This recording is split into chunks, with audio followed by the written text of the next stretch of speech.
Okay, I'm going to bring the meeting to order and welcome everyone. Just have a few things to do prior to the presentation for the library budget. If I could have the budget committee approve the minutes of 11:03 and 11:10. Make a motion that we approve the 11:03, 11:10 minutes as presented. Thank you. All in favor, say aye. Aye. So, welcome. Diane? Megan? Yeah. Just one thing, Yes. I don't want to step on anybody's toes, but Yeah. as long as this board is in session, the camera stays on. Oh, okay. The camera turns off when there's a motion to adjourn. Okay. Okay? I didn't know that. Yeah. Yeah. Okay, All that right. keeps us safe with public records laws and public meetings laws. Okay. Okay. All right. All right. Sounds Thank you. good. Okay. Thank you. Megan, welcome. So, once again, here we are. Another year. Another year. I don't know where we're Another year. I can't believe it. So, you can present any which way you want. We have the detail that we have here. You can address it. And you had some questions submitted to you Yes, as so well. I do have your guys' Yeah, questions. so you can go back and forth whichever way you would like to present that information. So, some of the other department heads basically briefly went over some of the changes that occurred in the line items for the proposed budget. You can do that, or if you want to just address the questions, that's fine. Either way is fine by me. I can address your first one. Yes, that was the first one. I was like, hey, that was a new one. No, we haven't got the updated numbers. Their line item will increase 1,474 for the 5% COLA, so their COLA would be the same as all non-union employees. So when I submitted this budget, the recommendation was at a 5% at the time. And then because the board has to, it goes through my board and this. And to the Yeah. town manager, so it's now at the 8.6. 8.6. And so that will be an increase of what? $1,474.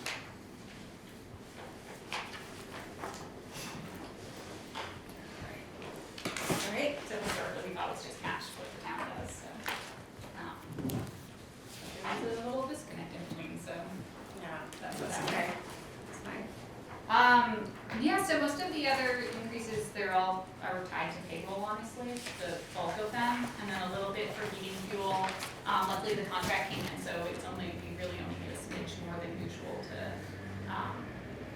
make up that difference. I think what else actually changed? Not much. Tried to keep everything as flat as possible, so. Can you remind us what the heating fuel came in at, or price per gallon, or if you can't remind me, send it to me later. I know it's hard. I think it was just over 2. I'll look and see if I can get it in here. That's okay. If I can find an invoice in my email. That's okay. Lori can look and you can continue. That's fine. Yep. So about, 85 to 90% of the budget is for the town, and the rest is through other funds,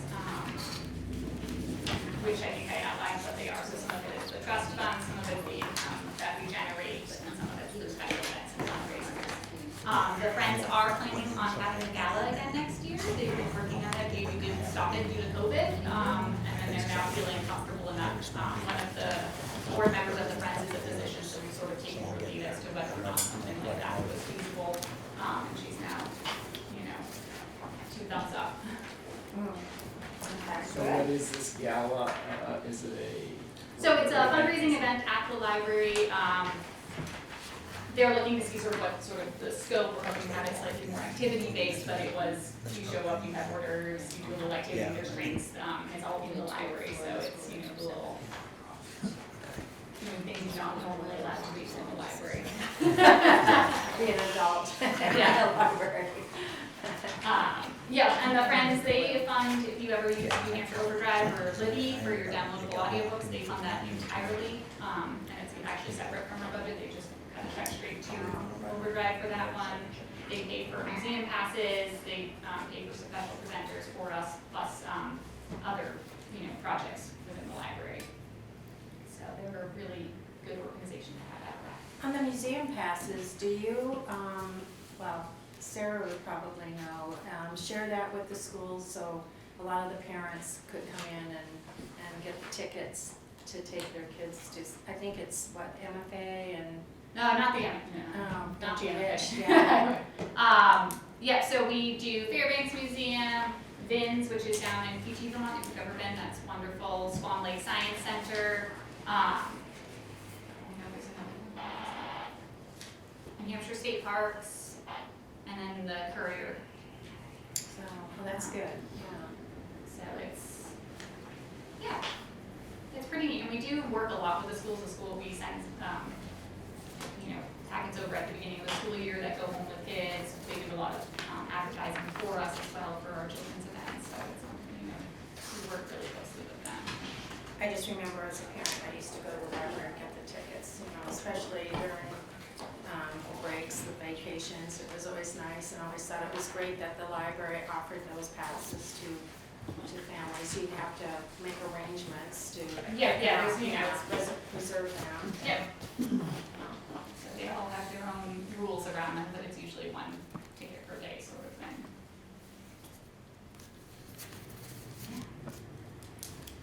Do you want me to just keep going through the questions? Since we're sort of kind of going that way. So you had asked about preservation grants, about the exterior masonry and wood work. So yes, I did look into them, but I am sort of holding them back pocket for future work because this is a smaller scale job. When you apply for those sorts of funds, you get them basically once. And if those of you who have seen our preservation assessment, the windows are a much more expensive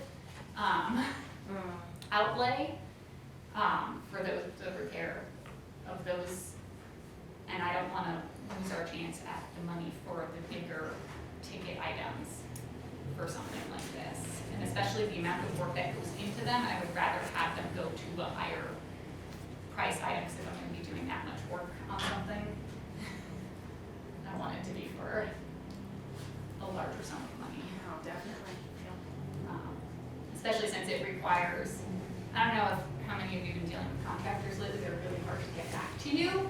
And they would have to, as part of the application process for these grants, they not only have to provide the codes, but also certifications that they're meeting the Department of Interior standards for, so it's not, you're asking more of them to begin with, and you can't even show up for, yeah. I'd like to have more time for, To do that, to do that, yeah. So it's not that we're not, it's just not for this particular project. I'm sure that you have a plan for various, a schedule or, Yep, so it's all part of the capital improvement plan. So we did the historic, the preservation assessment, which helped us outline it, and then we've broken out the pieces that are applicable for the capital plan to be included in the plans. Did you get the roof? Yes, and we got the roof this year. I don't know if you guys saw the roof. It looks beautiful. Yeah. It was absolutely terrifying when they just shrouded the building, and it looked a little apocalyptic, but they did a beautiful job, and it's nice and tight now. That's good. Yeah. Of course, once they dug up the roof, it was worse underneath than expected, but still worse. Yeah. Everyone wants pictures, you're getting text updates from the contractor, this is running, and this is, thanks, great. Yeah, but I think we're really lucky to get not only someone who came a lot lower than expected, but a local contractor, so, keeping the money more local is always a good thing. Yeah. And then your last question for me was about books. Honestly, our book line has not changed over the last probably 5 or 6 years, and it is adequate considering inflation. The book prices have not changed. They are pretty static, and we receive really good discounts. We have more of an issue of space than we do for, if we increased it, I don't know where I would put them. We're in some some sections of the library we're removing too for everyone we add because it's full, we're full.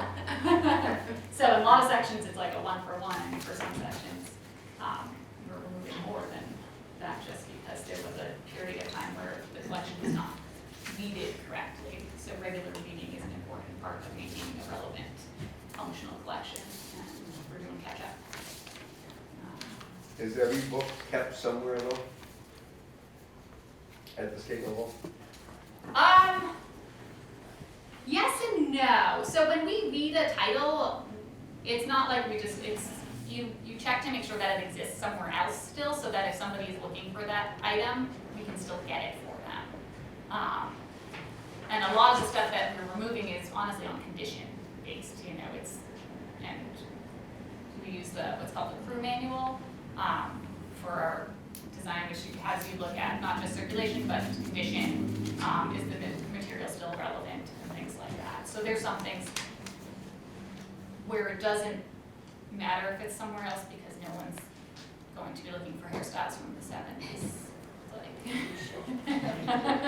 As opposed to something of a more historic nature where. Correct. Yeah. That may be out of vogue, but not out of relevance. Correct. So like we don't, even if it hasn't circulated, we're not going to remove something that is about local history, New Hampshire history, local people. So we don't really care if they're not because we think they should. Like this is important to our community. Yeah. So there's a pretty extensive process behind that. So have the hours are pretty much the same Yeah. now, right? So Yeah, so we're back to, pre-COVID operations. We still do some things slightly altered. We're doing a lot of outdoor programs still, but that is something that actually came out of COVID that we actually like, that we want to continue, and it's not necessarily COVID related at this point. It is because when we do outdoor story time at the park, we can accommodate a lot more kids. So Angie sometimes gets 100 people at her story times. Our children's room, you put 20 people in there and you are sweating up a storm, So it opens up a lot more opportunities to do some of that outreach and exploration. And we go places, we've gone to the firehouse, we go to the Dells a lot. We've gone up to, I don't know if you know Tom Hall and Betsy Thomas, that they've allowed us use of their pond. We went up to Skylar Sweets for maple sugaring before he passed, so it allowed us to sort of branch into the community more, and we like to stick with that now. I don't want to go not do that anymore. Yeah. So, any questions from? I should have presented this question to you ahead of time, so I apologize. Yeah, no worries. So glad to hear the roof is repaired. Is there any steps being taken, is there any money in the budget for ongoing maintenance or to help prevent that kind of catastrophic, we have to fix this or the building's gonna start rotting, or it actually did start rotting, to prevent a catastrophic need? So we're not much better. Having everything sort of be shored up and redone, we're good for a significant chunk of years. And one of the great things with the town is that, Eric, who works building maintenance, he does monthly inspections, so he is really on top of, making sure, like pointing out and finding things that need addressing. So it's really, he's been such a helpful, That's something He's- that's, yeah. every department that, it's not your field of expertise to Yeah. look at the building and know what needs to be done. So it's great to have Eric, someone like Eric. yes, Yeah. that has been hugely helpful. And then, That's yeah. great, that's what I was hoping, something like that, Yeah. now we're doing, So like we monthly do have a inspections to building make committee sure as that- part of the library that is very active, that meets almost monthly to work on building, to talk to us about, as the staff, we notice things going on in the building and addressing things, but then Eric also comes in as a professional and does monthly safety checks of the building. Gotcha. And then if he's like, hey, what have you noticed, and then he can point me to people who can help you fix that thing. right, perfect, Yeah. thank you. So we have like 2 levels of repairs and maintenance. One is like the exterior and the building, like the roof and whatnot. And then the other one, it might be like carpet and Yeah. shoulder and things like that. So we're interested in trying to keep our buildings up and not have them lag behind. So that's why we ask these questions about the maintenance, so. Well, I asked because every building last year had lagged behind. Yeah, Yeah, so there is still some catch up to be done, but we're on a much better, trajectory than. The issue with the library for many years had been lack of a forward-looking plan. It wasn't that maintenance wasn't supported, but I don't know how many years in a row we had requests for a new furnace, which, anyway, we already put a new furnace in, so, but I think that they've developed a much better staged plan so that, we know we're making progress, and if we get this done, this is the next step, and this is the next step. Yeah, so we have a, pretty solid long-term plan. I mean, there's always the things that pop up, in between, but, yeah. Well, I was just happy that over the years we finally had the AC It is addressed. so and nice. It was so hot in there. I don't know how you all worked, but it was definitely hot. So, any other questions? Did the boiler get addressed in there? So a lot of what was the issue with the boiler was maintenance deficiencies, so those were addressed. So it is on the older end, but from what I have been told by our, our, I don't know what you call them. HVAC. Yes, HVAC technicians, is that these are the type that we have last really long time. So the fact that, yes, it is 20 years old, the previous one we had lasted 40 years. So The problem with they're that not is- short-running machines. Right, it's a good boiler that's in there, it's just, Yeah. there's not many people that can work on it. Yeah, and we're lucky in town to have people Yes. who are capable of working on those. So at some point there will come a day where that might be an issue, but we're not in the near term. Good. Yeah. Thank you. Anything else? I'd just like to say that I appreciate you being engaged with your volunteer group and the fundraising efforts, because I think it's important. And it helps the taxpayer out, and it helps your organization out. And we try to, I think, encourage other groups, such as the Opera House, to have a similar such organization or volunteers to help in fundraising. But I think from what I've seen, the library is by far out in front on that scope. So congratulations to that. Keep up the good work. Thank you. Trustees, do you have anything to add to this? No? Just that we're thrilled that Megan is at home. Yeah, We're very fortunate. Yeah, so happy. yeah. And how many years now? Almost up to 5? Am I going on 6? I don't even know. Maybe 7? An undetermined amount of time, at least 5, if not. I'm trying to think. How old is 6? So it started when my youngest was like just under 1 year old, and she's now first grader. So. She's now 21. Yeah. That won't be Like, I don't know. Yeah. No. Yeah. Well, thank you, and thank you all for coming and sharing your budget proposals and the good news of different projects that have been completed, and the gala that's coming up, and we thank you. It's a great place to be in Littleton, the library. Yeah. You have a lot of out-of-town visitors. Oh my God, we do. Yeah. I will say we will.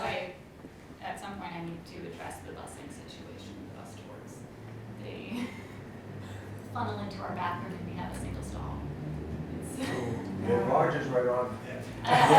There's our public restroom. That's right. I am very happy to be a public restroom in downtown, but when the beefing bus tours come in, it is not great. I found that out when one day I was behind a bus, happened to have enough space to park in front of me. So, and there's just an exodus off the bus and zoom down to the bathroom. And I was working across the hall from the bathroom, and it did get overwhelming. You know, they think maybe a contribution box. Well, yes, that is true. Yeah. I mean, it was. But where are we? And an external exhaust fan, right? Besides At a that. standstill right now. Yeah. It's like we're an old Yeah. building with very old plumbing and, Yeah. I mean, we really, that's something that does need to get addressed. Addressed, yeah. Well, it's not only, well, I'm that's talking out of about our the bar visitors. scope, but yeah. I'm talking about the visitors, not from the buses, but coming in to look at the records, the historical records. Oh, yeah, and, yeah, we get a lot of, And the, out of area people looking at our and the historical artwork collection. and things like Mhm. that, so, Yeah. yeah, it's really good.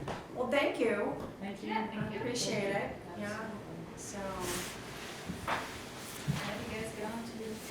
the next one, huh?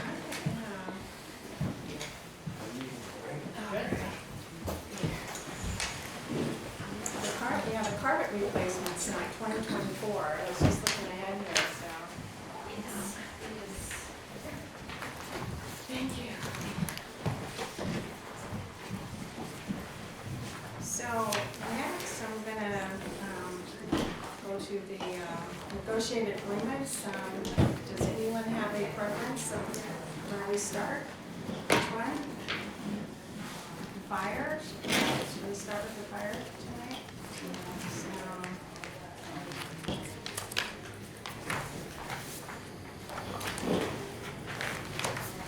I don't know if you want to present any of the changes, Jim, or, No, I provided you the cost sheets and the agreements. I'm not sure, when you say the contract agreements, I guess if they want to discuss what was negotiated, I'm going to politely say that should have happened when we had a public meeting with the Board of Selectmen and they voted on the agreements, because these have already been voted on and approved. yes. So the issue then is, as we reported, the cost for, for fire, which is what we refer to as Unit B, right? Yeah, and the transfer highway department is Unit A, so that, there was a question involving A and B, and that was, they used to be looped in as one, so that was our way of designating them, separating them out. So the April of 23 to March of 24, the fire department would be $72,875 for that year. 75, okay. So to clarify what this discussion would be about, since you brought up that the best place to discuss if we like, yeah, that sounds too high and whatnot. What we are really discussing here is whether the budget committee would recommend or not, because this goes on a separate warrant article. Each of them are on a separate warrant article? Yes, yeah. So we have to decide, we have to say, do we recommend this to the townspeople or not? So that's what we need to figure out here, is if, that's the purpose of these questions, correct? Yes. Correct. Okay. That's absolutely correct. And I think there were a couple of questions that were submitted about Unit A and Unit B, and then also, let's see, can you remind me, Mike, of, Yeah, Chief, what's the work schedule? The work schedule we're on right now is a 48-hour work week, which is 2 24-hour shifts each week. It averages out, basically the way it works with the FSLA is it's averaged out over a 28-day cycle. And that's how they average out the work week for the hours. Some weeks there's a third shift that's in there, but at one point in time it averages out, so it's 48 hours over a 3 or 4 week cycle. So 2 on and They'll do Two off? right now they're doing 1 on, 2 off. 1 and 2? Yep. Just continue? It just continues, yep. so it will be 48 hours per week? They'll have a reduction of 42 hours a week with the new contract. That'll go to, well, basically 1 on, 3 off is what they'll go to. 1 on and 3 off? Yep. So, this is hard for us to Yep. understand, okay? Yeah, absolutely, I understand. So, because from what I understand, it was normally 48 hours, 2 24-hour shifts, and it'd be 48 hours, and now it's going from 48 down to what, 40? An average of 42, and 42. they're still working, it'll be that 42-hour work week, basically, they'll still work 2 24-hour shifts each week. And what happens is right now, to average out their 48-hour work week on the 1 on, 2 off schedule they're doing right now, there has to be it's referred to as a Kelly day, which is a day that they don't end up working that averages that out from 56 hours to 48. This eliminates that Kelly day, so they just do the 1 on, 3 off in perpetuity, and the only days off they get are their personal time that they take. And that averages out over that period of time to 42 hours each week. So does that eliminate the overtime from, how does that work towards overtime? It doesn't eliminate any of the overtime. What it does is it creates a fourth shift that they're working, that they have 4 shifts of 3 that actually rotate through. And it gives them a longer break in between their shifts. Instead of having 2 days, they have 3 days in between the shifts. So it's a little bit of a longer break. So they're working 48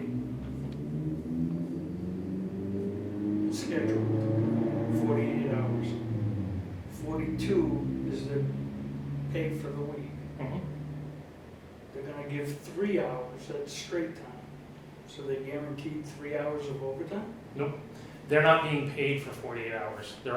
Each week they get paid 42 hours. So it's, So is the overtime anything above and beyond the 212? At the end of a 28-day period? that's where anything above and beyond the 42 hour, like if they work another shift, if they're held over on a callback, when they come back in for that, the first 3 hours of that is at straight time. They would work 45 hours that week at straight time, and everything above and beyond that would be overtime. So if they don't do any overtime, if they just work their shift and for a couple weeks they don't take any overtime, they get paid 42 hours each week, even though they're working the 2 24-hour shifts. As that rotation goes down, there's 1 week where that averages out, so that over that 28-day cycle, it's 42 hours over that cycle, as opposed to. Right, but you gotta base the overtime on either 7, 2 weeks, a month. Those hours are gonna get added up, What hours are you referring work to? hours. That is their work hours. Right, but at the end of a 28-day period, Mhm. if they work more than 212 hours, Mhm. in the police case, it's more than 171, Right, it's overtime. correct. So, So, If you're getting 212, I'm getting 168. 42 times 4 is 168. 42 hours on a 28-day period is 168 hours. And I'm understanding that anything over 42 hours on average per week on a 28-day period is considered overtime. Correct. That's So, it's broken down on that That's, weekend. where are you getting the 212? It's 168. well, the 212 is what Fair Labor Standards Act says, that the fire department should be paid overtime, anything over 212. And Oh. the police are paid at 171. Yeah, with the first day, So what he's referring to is. somewhere that, Okay. and the chief understands what I'm asking. I- Where are these total hours? I think you're confused. It's not, this is what they should be paid, it's what they can be paid. They can work up to 53 hours. It's called the Garcia Act. Right. They I can work up to understand. 53 hours, correct. It doesn't mean that they have to. It doesn't mean that that's the schedule that they're given. It's not mandated. How do we go from 48 and, actually, who was on the negotiating committee Okay. and looking out for the town's interests? well, can I just back up one more? Because I think Roger was on the negotiating committee for the Board of Selectmen. And then you Bailed. failed. I was trying to find a diplomatic word there. He failed, and then Linda stepped up, right? And then you had Jim, right? And counsel for the Board of Selectmen, and then we had how many from, who were the representatives for the fire department? For the union? For the union. Yeah, For the town? for the town, it was myself and Lori was there as the finance manager. Okay, and then for, you don't have to tell me the names, but were there 2 people from the union or Yes. something like that? Yep. So, okay. So going back, Mike, I have to kind of come up to where you're coming with these numbers. So 42 hours, this is really difficult for me, okay? Trying to figure out how we get in a 28-day work week or work period, right? It averages out for these, you have enough people to cover these shifts, so it works out to be 42 hours per week? Is that what you're trying to say? Yes, with the negotiated contract, it averages out to the 42-hour work week. Right now, it averages out to the 48-hour work week, where they work 48 hours. They don't receive overtime until after they've worked that 48 hours. Under the new contract, it would kick in after, because of the negotiated 3-hour difference. They could work 3 additional hours before they receive overtime. In addition to what? The 42 hours that they work. Not the 48. Correct. And I was just wondering how that works for the town, on the town side. I was just wondering if we were creating more overtime hours here, or if there's enough people on staff to cover all the shifts that are needed to be covered. So it works out to 42 hours per week. With the new contract, there's one other person that comes into that mix to be the 42-hour work week. With the promotion of Chad Miller to deputy chief and stuff, they don't have enough members to do that. They do not have enough members. That's what I was. Correct. Okay, so I did just a little research so I could, and obviously this is beyond my depth, I will admit it. But anyway, so I went into the municipal contracts, and there's a website that you can go in, and 48 hours and 43, anything over 43 is kind of like the norm, then the 2 24-hour shifts. But it seemed like they had a lot, it's how it's regulated, or how it's, 3 days off, whatever. Yep. But they also had quite a few more members to the department, so I was thinking, okay, well, then that probably works to help, so we don't have overtime. We don't have a large department, so to speak, to cover all of these hours. Now, can you refresh my memory about the call company? Do they come in at any time, or do you have the regular firefighters, EMTs working every day, or does the call company come in? The call company augments the full-time staff. So when the calls come in and stuff, and we start getting multiple calls, or we have a large enough incident, we bring the call department in to kind of augment, handle the second call, or if it's a large enough incident, to come to the scene with additional apparatus to assist them. So unfortunately, we are seeing the same trend that we see across the country right now, that we don't have a whole lot of volunteers or call firefighters that are coming in. It's something that is down across the country. The state actually has a committee through the Fire Academy and the state that is looking at a recruitment retention problem to try to figure out how we can incentivize or to improve, to see if there's a way to reverse that. And it seems to be that's the trend that's across the country right now. It's not just here in New Hampshire or here in Littleton. Any questions?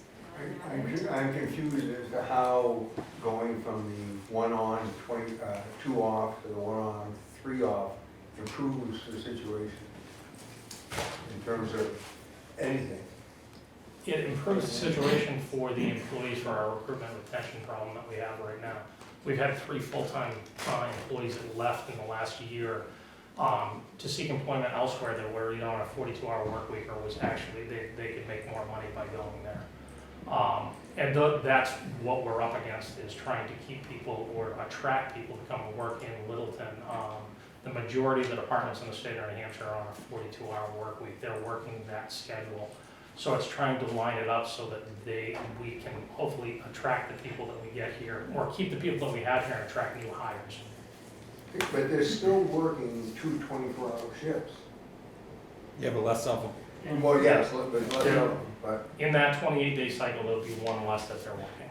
So it's, One less 10 2 years. 24-hour shifts. 1 less 24-hour shift. Okay, 1 less 24-hour shift. so 10 days a month? Right? Yes. If, So that's 240 hours. Because you're gonna have a week that there's 3. Right? 3 24-hour shifts, that's, yes. Well, depending on which schedule, Wouldn't that happen twice, or no? for which one? Working 3 days in a week. 3 days in a week, and that 28-day cycle, I believe, is gonna happen once. So that 24-hour shift would be time and a half? Nope. The way it works by having that fourth shift is they all equal out to that 42-hour work week. So by adjusting the schedule that we have now with the people that are covering on Kelly days, by having a rotation into that shift, no one gets a Kelly day. We don't have to give time off to bring them to that 48 hours. It happens naturally as that 1 on, 3 off occurs with all the shifts.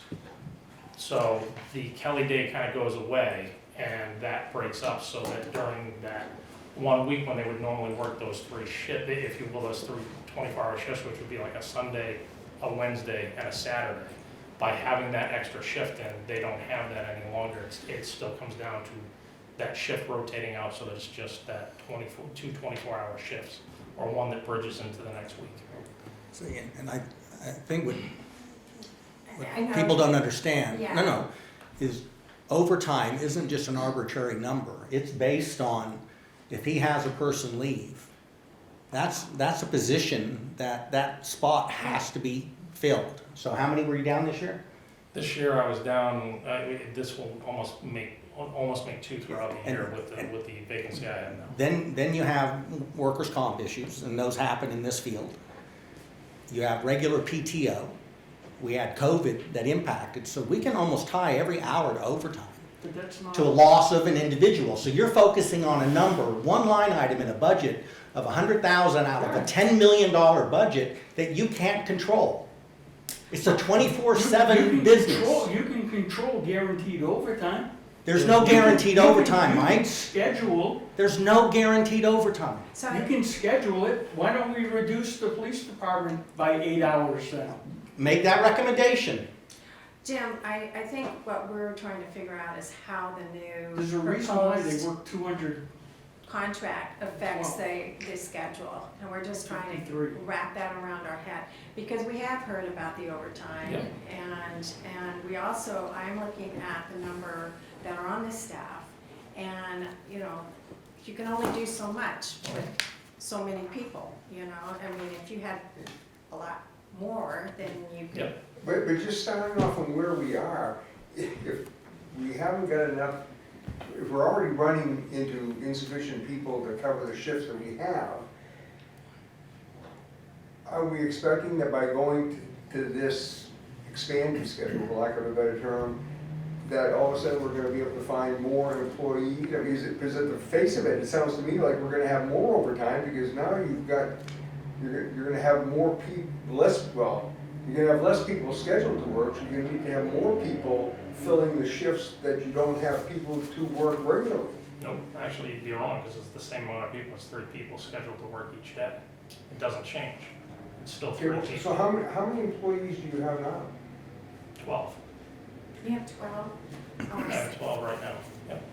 Full-time? So you have 12 people now, and working, so 1 day off, so if somebody's working on Monday, you have 3 people working on Monday, 3 people Tuesday, 3 people Wednesday. Yeah, that's 9. Okay, so 3 people on Thursday, currently are the 3 people for Monday. Okay, so where are the other 3 currently being used? The 3 that are being used right now, well, one of them is the deputy chief. And the other 2 are being used for the Kelly Day system to keep them at the 48-hour work week. By the Where contract. is Kelly? I like this, is there another name for that? 72. That's the one that came from the military.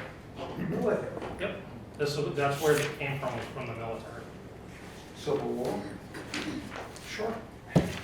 So can I just go back on the detail here? Mhm. So, see, on the fire department, you have 10 listed here. And is it the other couple on the ambulance? Is that how you have it back? Yeah. Okay, so I didn't factor in the ambulance employees, so. And so, you and Deputy Fire Chief Miller, Mhm. you do not receive, you're salaried, so you do Yes. not receive Correct. overtime. Right. So I had miscalculated, I was thinking you only had 10 altogether, including you and Chad. But you also have, what, 3 others? It says you have 3 people listed on the ambulance over Yeah, here. there's 3 on the ambulance and the rest are all on the fire side, which should be, Because I'm sorry, let me have 2 here, but I'm still missing something on the numbers. So we have 12 employees. On a daily basis, we have 3 people working 3 people that are assigned to the floor, yep. total, Yep. ambulance and fire. Yep. Okay, so, Except for Thursday, right? Didn't you say that on? Thursday, right now, there are 4 people that are assigned with the Kelly Day system, yep. so if we're working 3 each, Monday, Tuesday, Wednesday, and then on Thursday, the 3 people who work Monday, in theory, would start again in their rotation. So where are the other 3 people working? There's 3 people on each day. There are 3 shifts right now that work, that they rotate on. If you, I can, I don't think I have, but there's a rotation for it. And I apologize if you're not following it, but No. there's nobody Yes. hidden. There's 3 people and they rotate and they do a 48-hour work week. So Chief, with this new schedule, I'm assuming that you were looking at overtime and thinking that this would keep the overtime down. Overtime would only occur if someone was unable to do the shift through illness or through whatever. Correct. And so you're thinking that this shift proposal in the new contract will keep the overtime down to, and it'll be a 42-hour work week. Is that correct? That is correct. It will be at a 42-hour work week.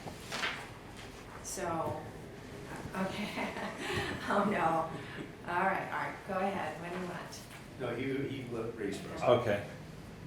There's 168 hours in a week. You need 3 people, so you have to cover 504 hours. So no matter how you slice it, you have to cover 4 hours. So the total cost is going to be your hourly rate per person times 504. Makes perfect sense. That's simple enough. The problem that you've always had to cover 504 hours because you've always needed 3 people on staff, correct? Okay. When they were working, each person was working 48 hours a week because of illness, COVID, and vacations and injury and all that stuff. We still ended up with a fair amount of overtime. Would you agree with that? I think the fair amount of overtime is coming from the open position from where we have vacancies, because going back the last 5 years, it's been, and it depends, because it depends on how many vacancies we've had, anywhere from $60,000 to $90,000 a year that we've been spending on overtime because of open positions. But now you have 12 people. You have 12 people to put into this rotation, correct? No, I have, right now there's 11 people that are assigned for this rotation that are coming in. So yes, with the new schedule, there will be 12 people going into that rotation. And so just Okay. 12 people, that does not include you or the deputy? Correct. Chief? Okay, go ahead. So that 504 hours divided by 12 people is exactly the 42 hours. Okay. So until you staff up to the full 12 people, and assuming no one ever gets sick or take time off, then we're going to have overtime because someone else is going to have to cover those people. Correct. It only makes sense that the amount of overtime would end up, and so yes, we're focusing on overtime. The amount of overtime, if you divide those 504 hours by the 48-hour work week that people are working now, it's at 10 and a half. It would take 10 and a half employees working 48 hours a week to cover those 504 hours. But we've had more than that, and we still have the overtime. So when we hit the 12, the cost is either going to be, we have to add another person, or we're going to get a lot of overtime. I don't see how it goes any other way from there. And I guess the thing is that this is where the overtime is not going away from that aspect of it. By going to the 42-hour work week, we're not eliminating overtime. We're increasing it though. I won't disagree with it. There's a potential that we could increase it. There's studies out there that show that by going to it, it actually decreases the amount of PTO that the employees are using because they have longer time for a break in between their shifts. Fair enough. And again, it's not one of those things that I want to get into for a philosophical debate, but the potential is there for the overtime to go up.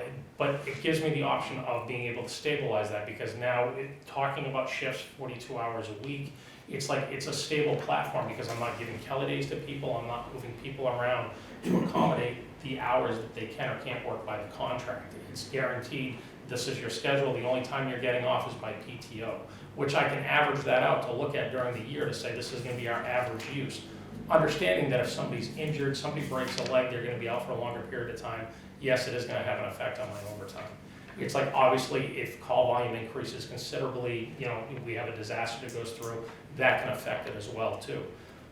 At the same time, we may have a year where the overtime actually doesn't get expended, where the training hours aren't gonna be as high because everybody's going to be where they need to be, and I don't need to send as many people to training. So those are all things that factor into it, but it becomes a little bit easier for me to manage at that point, instead of trying to figure out the 48 hours, the Kelly Day system. This is before I got here, the schedule they were on, I don't even know what kind of schedule it was. It's one of those things where I couldn't follow that. Going back, trying to do a historical look on that to grab what schedule they were doing and how that was affecting the overtime was really difficult to do. I was able to extrapolate out to say, okay, here's the vacancies we had, and here's how that affected our overtime, and I could track that back for the last 5 years. But that's where we're at with the overtime and the hours. Okay. Art, did you want to follow up on anything? Steve? Mike? I'm always struggling with this. I guess, I mean, you know, and I think vacation time is what, so 5.4 weeks per person a year? I would have to go back and look. I don't know what that number is off the top of my head. Yeah. So now I'm just thinking, now you're gonna have more, you have more people working less days and more vacation time, so of the 2 days that they're scheduled to work, they're gonna, and so they're scheduled to work 2 days, so they're scheduled to work 104 days a year. Is that correct? I would have to do the math. 104 days a year. Jim, you can help me out on this if you want. John? Yeah. So with the 4 people, they're scheduled to work 104 days a year or less. So it'd be 104 24-hour shifts. Right. That's right. And you're gonna have you're gonna have what, you're gonna have 10 days of that off plus for vacation time? After they've been there for 2 years, it's a 5-week. 5.4 weeks a year, I think. So 5 weeks in 2 years? After 2 years, starting in your third, every Littleton town employee starting in their 3rd year gets 5.4 weeks vacation a year. Not including holidays, where this is just vacation time. So You don't have that contract. Do you need the contract? Yeah, I was just looking to see, I just wanted to verify what the number is. My gut feeling is that we're just chasing something that can't be caught. I have the old contract Do here. you need it? Do you need it? I have it. Yeah, I was just looking to add up the numbers and stuff just to see, because I don't have it in front of me, so I can't confirm or deny that. 'Cause- So at 10 employees at 5 weeks, Yeah, no, we've got it right here, thank you. Yeah. it's always covers, you're always covering for somebody Somebody's on vacation all the time. all the time, unless they don't take the vacation and the Take the town buy. decides to buy it back Yep, before the end of the year. which then they're paid twice. Yeah. I But get to a comfort level on this, I would find very difficult. I think weren't 2 employees added in the last year or so in order to try to make up for the overtime, and we still have overtime. So it goes back to how many employees you need to do that, but then you're again paying for employee plus the retirement plus everything else. So I don't know which one factors. Which is 24 months. And looking at some of the other contracts in the municipal union database, though a 42-hour like standard work week was not uncommon, it was pretty common. It was pretty common. So our 48 hours that we were previously operating under was kind of an outlier, I think, and I think that by bringing it to the 42 hours would help address what the chief said, to become more competitive, because part of the problem with overtime and staffing is always being down a position or more, and if you're requiring them to work 48 hours when everyone else, or most everyone else, is requiring 42, compounds that problem of staffing and overtime. So I'm not saying that's gonna totally resolve all the issues, but I think it's bringing us more in line with what we're seeing for comparable communities and departments that are in the state. But having said that, I'd like to make a correction too, because after 2 years, they accumulate 1.75 days a month, which is 21 days a year. For the police or? That's for vacation. For the Somebody police said- For department. police, somebody said all employees, they don't have their contract. Yeah. Yeah, That's not correct. The fire department's Said getting, 5 weeks, that's not correct. yeah, they get 19 hours a month is what they accrue, and that's for that's their sick time and their vacation time, and that's their PTO. That's How much everything. would that Yeah. add up then? 19 hours a month would be,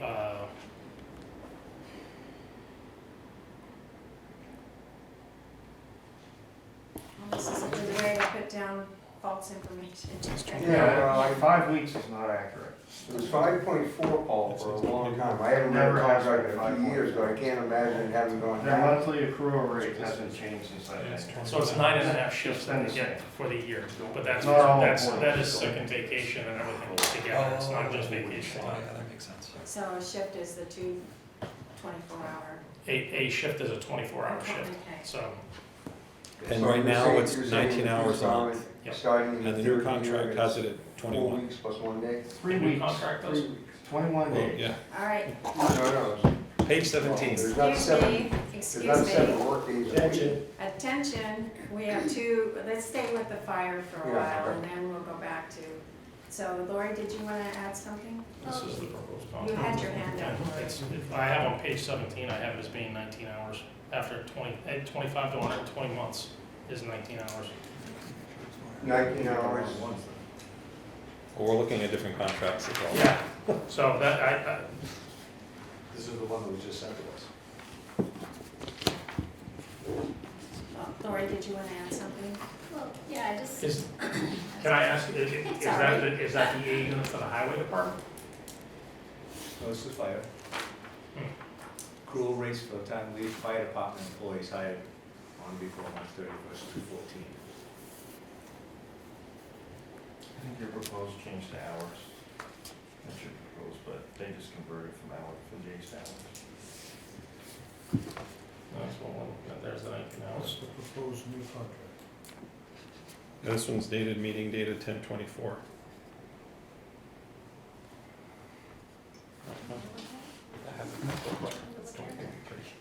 Yeah. The date on it. Initial, and then it's taken to the board. So is there any, What's the question? I don't, I could be wrong, but I don't think there was an increase on their leave time, but I could be wrong. 5 weeks off after 2 years. Fair. I I mean- don't remember it being there. So, 17 hours a Yeah, month 'cause that- after 2 years.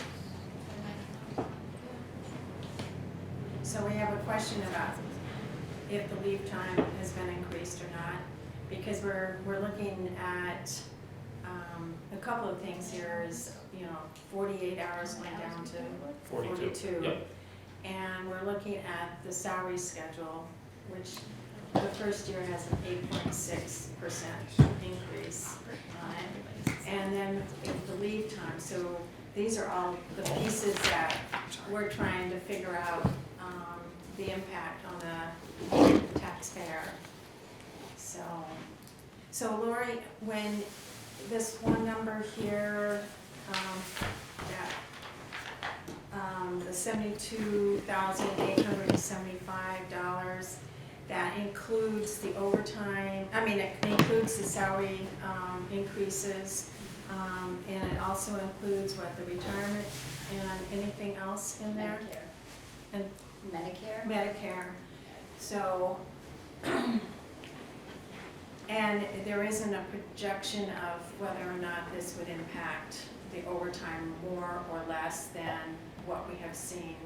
But if I could just speak for a minute, because Sure. you asked who was in the negotiating team to look out for the town, so I was there. So I just want to say, I look at the big picture, and what based my decision on supporting this contract is it's a 4-year contract with the fire department. This idea of the schedule was something the firefighters really wanted, and it would definitely help to retain employees in the department and not have that turnover. The main problems, as you've discussed already with overtime, is because he's been without staff, and so we've had to pay overtime for people to cover the shifts. When you look at this 4-year contract, you're talking $45,000 a year on average for 4 years. It's 20%, which averages to 5.07% for 4 years. Each step is 2.5%, so that's only like a 2.5% COLA. This is not an unreasonable contract. Overall, this is a great contract. It's fair and it ties it up for 4 years. You save money on legal costs. You don't have to go renegotiate contracts every year. And if you're trying to reach a comfort point with it, that's where I got comfortable with it. I worked at another town that had the schedule, and I can't say as I ever really understood it because it's crazy. But the employees were much happier with it. And I don't think, as he says, you don't have so much leave time being taken because their time off is adequate. Yeah, other than not being taken, but then they still gonna accumulate it or have to take it, or lose it, right? Yeah, so you have employees just giving up time and not getting paid for it and losing it? Well, I'm not gonna say that they won't use it, but, the idea is to keep your employees happy and have them stay, so you're not having this turnover, because it does take, and the guys really wanted this because, it helps for the chief too, because it helps him get new people. He's saying that they come and apply and they say, oh, this is your schedule, well, they don't wanna come work for Littleton because you're on this old schedule. Everybody else has a schedule, and, those were my reasons why I supported it. The overall financial impact was fair. But you're talking about, Jim, you made comments, earlier about, town wages or whether vis-a-vis other town or governmental agencies and, competing for employees. And I had mentioned at the time, obviously, you've got all the private businesses in town that are competing for those same employees that can't come anywhere near offering these types of schedules or benefit packages or retirement or whatever else. So I understand that, fire department competing against fire department, town against other towns, but, some of this stuff that you're gonna ask the voting public to support is stuff that they do not have in their personal lives either. And I still, my biggest fear is if we don't find the additional employees, then we're gonna have more shifts to cover with more overtime. That's my gut feeling to it. You started on this negotiation and you didn't complete it, and I know I asked Linda, but then she said she wasn't gonna be here tonight. I just couldn't see anything that would have a good benefit to the town to pass to the taxpayers. It was too much extra, more in overtime. When you add the 4-year contract up, by taking and I just took the 54,206 for the first year in raise money over and above what they're already getting paid.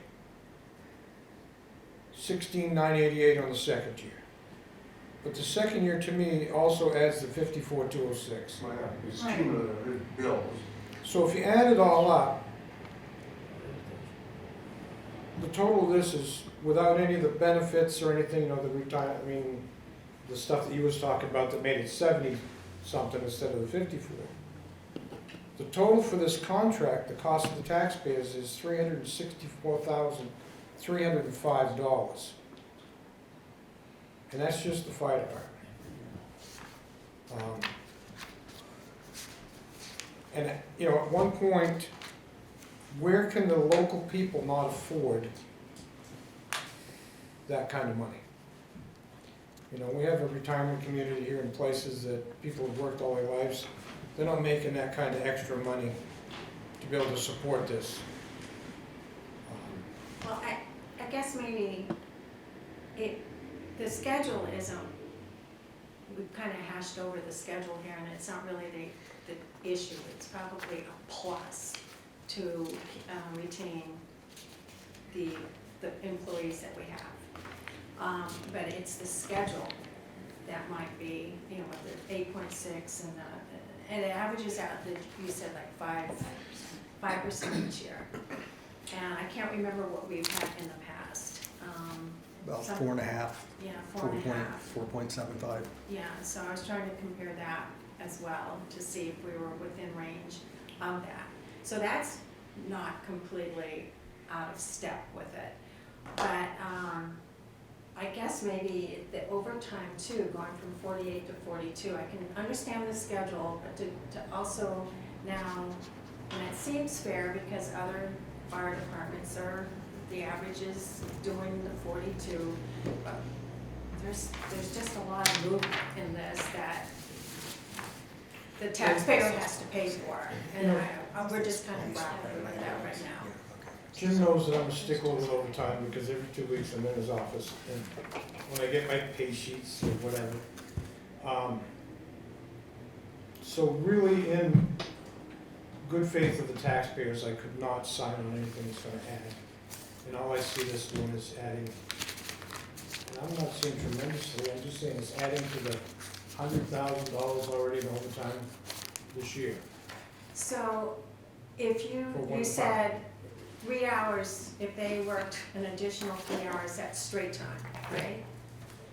Which is less than what they're, if they worked 45 hours, that's less than the 48 hours that we have at straight time currently, right? Before the new contract, if it's voted in. So we have 3 hours of potential overtime, right? Per employee, per whatever pay period. And I don't know what the average, but just looking and seeing that we have people that are out on sickness or out on vacation and out on that, those 3 hours are critical. And I don't want anyone to have to work. I understand that I would not want to be working 48 hours without some overtime in there if I was an employee. So I understand that. It's just a lot right now. It's just, It's 48 hours, Diane, it's in 2 days or 3, you know, it's not like you're actually, you're working, you know, 6, 8 hour shifts or whatever a week. and you're awake, Yeah. you're asleep part of those, and so I mean, that's in people's Which I think minds might be too. part of the reason that Maybe. that was. Maybe, Yeah, yeah. I'll say you're resting, you're never sleeping at the firehouse, and So, it comes with the job. yeah. It's why I respect your viewpoint on the 6 days versus the 2 days, that 24-hour shift. I'm gonna respectfully disagree with you on that. Having done both schedules, working during the week is far better than working the 24-hour shifts. For the rest, yeah. Correct. All right, so let's wrap it up. If you have any more questions, go ahead. Please, ask away. Are you saying ask questions, or are you saying wrap it up? Ask questions, but let's Okay, I'll try to, succinctly. without being too narrow-minded about, well, how does it work in this next town over?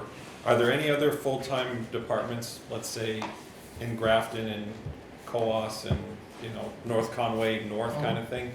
I'm kind of curious as to where are we losing the people for the retention, because, you know, if we're losing them to other North Country towns and they're enjoying the North Country lifestyle and the hiking and the close to skiing and all that stuff, that has a certain level of benefit to it. Yep. If we're losing them to Manchester, well, okay, that's a whole different Correct. setup. So So are there other full-time departments up here? Yes, we have Lebanon, and Hanover, over on the other side of Grafton County, and just going down through the Lakes region, different county, but when you get down That's where I to lived. the Lakes region and stuff, that's the other, if you will, culprit of stealing our employees, if you will. That's where they would be looking to go, where, I actually do have somebody from the Lakes region that's kind of looking, that's debating about trying to put in for the job up here, hoping for the 42-hour work week, because it's a better schedule that way. And we've also lost to the state of New Hampshire as well. That was the other place that we lost to. Okay. So just for your benefit, why we're gasping, okay? It's not just, No, I understand why you're gasping, I do. that's just not the fire But department. just put it in a little perspective though, too. We still have 2 months to go for the year, and I can't make any guarantee, but the department overall is still 4.28% under budget. So we're focusing on one line item when we're missing the big picture in reference, and the entire town budget is 4.76% under budget. So I mean, I understand the line item is important, but we can spend a lot of time in an hour debating that, and But, it's not going to change the tax rate. but on the other hand, this is the time to look at it and to discuss it, and. Well, no, that should have been before the contract was negotiated and Well, voted yeah, on. maybe it should have been, maybe Okay. we should have had a meeting called, but we didn't. And so we're doing it now, and as John said, it goes on the ballot, whether we approve or disapprove, and we're trying our best to get all the information so we can make a good decision here. And I'm not saying one way or the other, but at least we're doing our due diligence. So all the contracts together in the next 4 years will increase, the cumulative cost is $1.1 million. That's what we're looking at. And it's very hard for the tax base to grow. In fact, our tax base, because of abatement situations, has decreased. And so we're taking all of this into consideration. That's what we do. We take it all into consideration. And we're not trying to say that, we're just trying to understand. So anyways, any other questions for the fire chief? John? Okay, so we'll probably, at this point, it is now 6 o'clock. We'll go on to, if Paul is here, we'll go on to that. And at some point, we'll have discussion, right? And we'll have a vote on the contract. But we won't have the discussion right now. We'll let Chief Smith address his department's proposed contract. So. Jim, did you want to add anything to that? No, I mean, I Just know move everybody on. keeps using the term cumulative. Every raise, every contract is cumulative. So, I mean, that's not a new buzzword. I mean, everyone has. So if you're telling me that you've done this every contract year and you've gone back and added up those 3 years, then I can understand the consistency. But if that's what you're focusing on here now, We've always done we that. didn't create that. No, we've Okay. always done that. Yeah. But it's 1.1. It's out there. I mean, one way or the other, it's 1.1, and doing due diligence, that's it. Yeah, the same question has come up on the school side several times Yeah. over the years. I mean, you're better off being upfront with the people about it. I mean, I understand how it's presented on the ballot, but, but over that 2 years, 3 year, 4 year, whatever it is, I mean, you've got to recognize what it is. Actually, on the school side, not too long ago, the cumulative number, the voters turned it down. They turned it down. And I think what we're trying to, it's the increase of 8.6 right off, but you're saying that, thank you, Lori, for telling us it averages out to 5% increase over the years, so. That's why we supported it, was just looking at the whole picture, and you don't have to renegotiate after 1 year or 3 years. You're locked in for 4 years. And I didn't think that the guys were really asking for too much when you looked at the whole, the whole package. I know it's not what your average person on the street or the local business gets, but you are dealing with unions here. These are collective bargaining agreements, and they just always cost you more. So But the average guy on the street is No, when they're that's asking to vote Yeah, for it. That's not an accurate statement. I believe it is, I've been a Union contracts do not always cost more. cost more A than. lot of times the union guys don't take pay raises because they know things are going on in the town. What I'm saying is So I've they're always been a willing- non-union employee So- and the union always do cost Well, you more than well, when they're not non-union. constantly attacked and berated, then people feel that way. But when employees aren't made to feel like employees, they're made to feel like an expense, then there's a reason why they unionize and the reason why they ask for those demands, because of the way they're treated. That I can comes down say to that. historically. Now, it comes out from the public too, Mike. I can say historically with the police contract, they've never not taken a raise. They've taken what's fair and consistent with the job. And I think you could also say that the town has been very supportive. Absolutely. I would just speak But I would- I would- in general, Okay, because she but- made a general statement. All right, so- but I also want to say that I think the reason it appears as a cumulatively a larger number this year is because we're on the same year. Typically, we're on different years. So you're looking at two contract, well, three because they split one, but two contracts together, and typically they're on different years.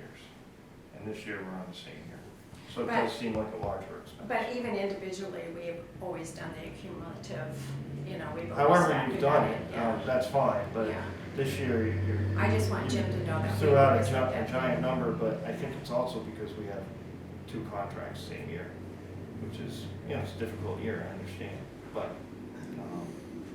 historically, they haven't been on the same year. I want to say too, as part of, when we're talking about that cumulative number, I don't think it's necessarily, there seems to be an opinion that this contract is a little bit heavy on salaries and on increases. But I don't think it's fair to say, to expect them to take a zero increase Right. for the entire 4 years, and so the increase will be 0, 0, 0, 0. But when we're talking about that cumulative number, that's essentially what we're saying. It's like, oh, it's gonna cost us this much. We should expect a cumulative, I'm gonna throw out 3% because it's standard, like historical inflation kind of number. We should expect that you would have a cumulative 3% coming across the board anyway. So Right. to say it's gonna cost us this much against zero is a little bit unfair. To say that they've taken what's been considered fair for the job and whatnot, which is what you just said. If we were to compare against what we would consider that number, the 1.1 would be a lot smaller. There's a certain level that we should expect as a town for an increase. Right. I mean, And I expect, That's why I said, I think the town has been very supportive over the years with the contracts, that we have never expected a really, nominal increase for the employees. I think we have treated them well. We are just having a little bit of a hiccup here with not only the increase to the salary schedule, but also the decrease on the work hours. And I understand that it's all of those things combined that we're looking at. So, but we have been very supportive to this, to our employees. We have not ever been supportive. along that same line, and this is actually, we'll go to both of you, do either of your departments as of 2021 seemed underpaid? Or is this considered? Are our salary numbers? Yes. Low? Absolutely. So we went on a statewide analysis that members of the Chiefs Police Association does for all the member communities. And we were consistently low, not only regionally, but statewide. Okay. Which played into a factor for the negotiations this year.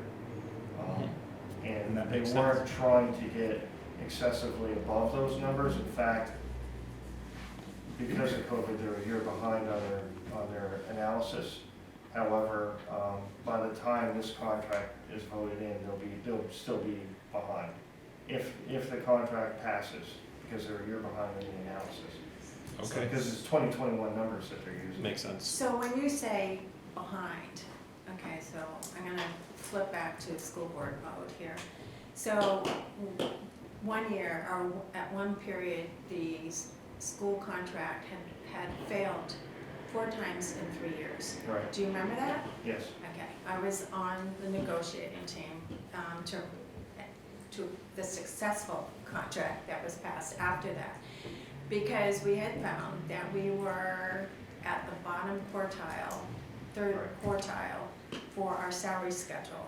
So when you say Below median. below median, okay, just for clarification. And what would you say for your salary schedule?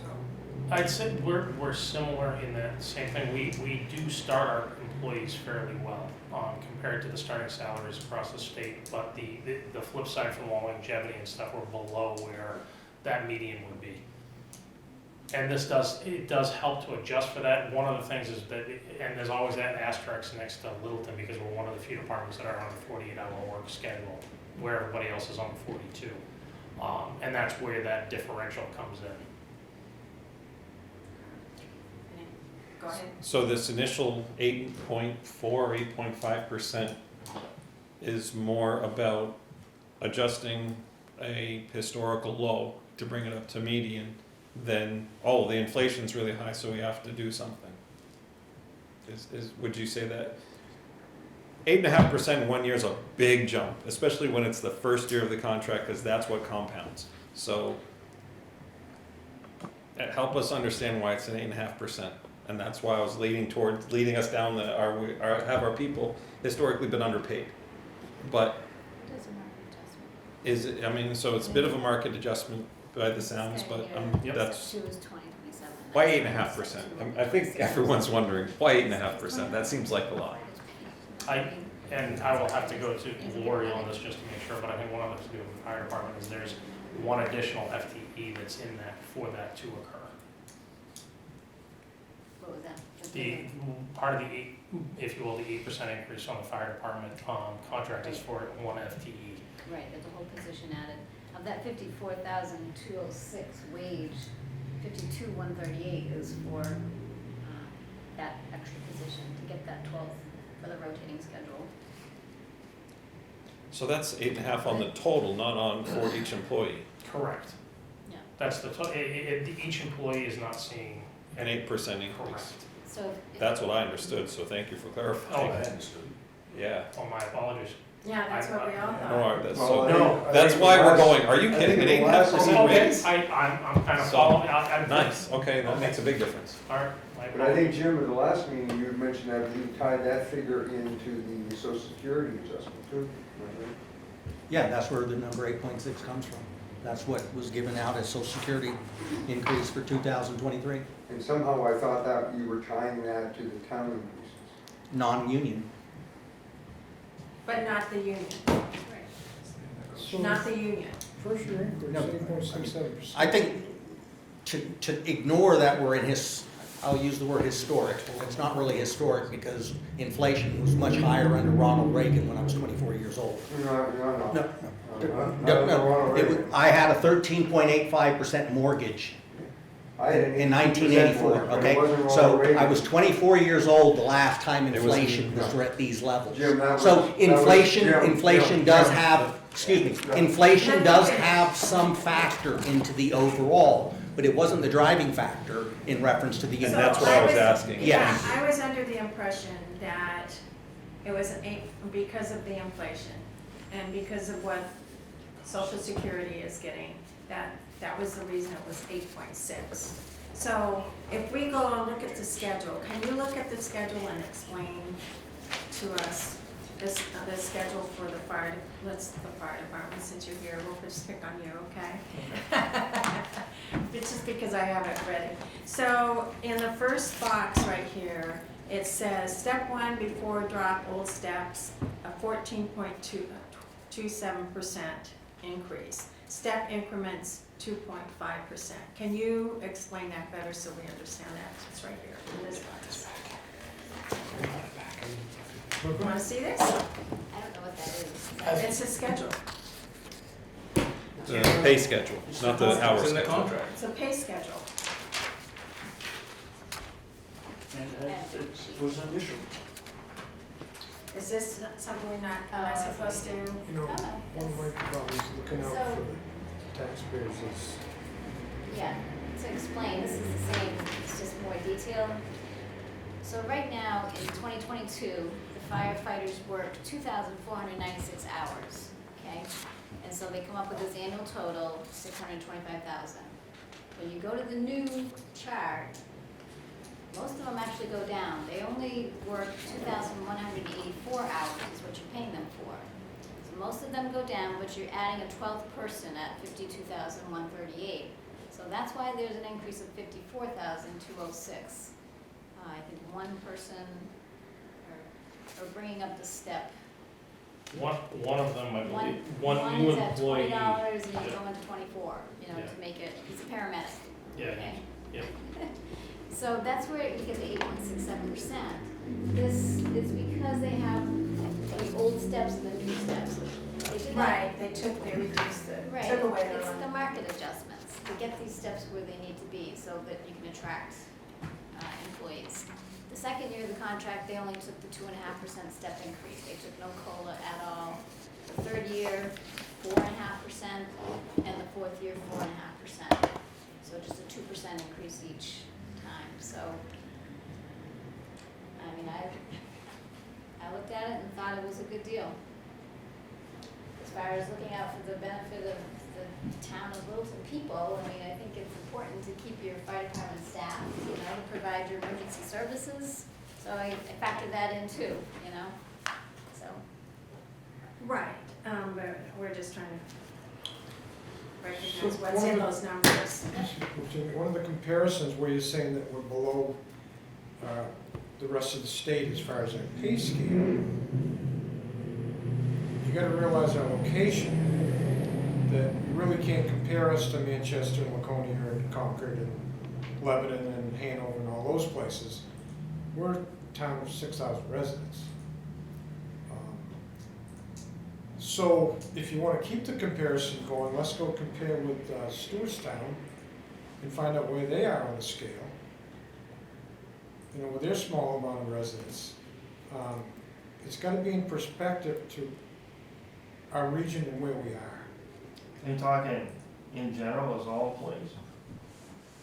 All employees, I guess. Okay, so we are statewide.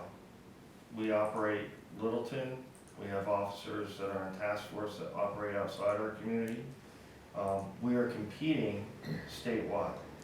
So when, not Pembroke, Pembroke says, hey, we get a $15,000 sign-on bonus, they're going to Littleton Police Department because we're all trained in the same location. We all have to follow the same standards and everything.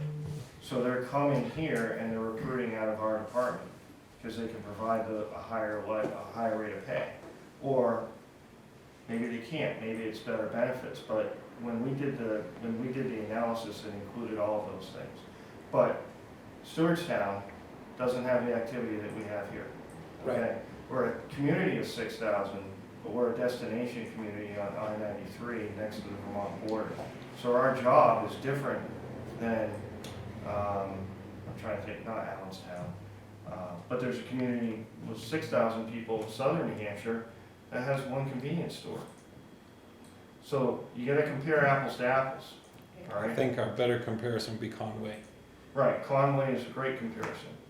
So, you gotta look at square mileage of the community, what we're coverage, what we have for services within the community. We have a hospital, we have a ton of social services, because not all of those communities have hospitals, right? So, not all of those communities have a National Guard armory, not all of them have a large commercial district, not all those communities have Social Security, human services.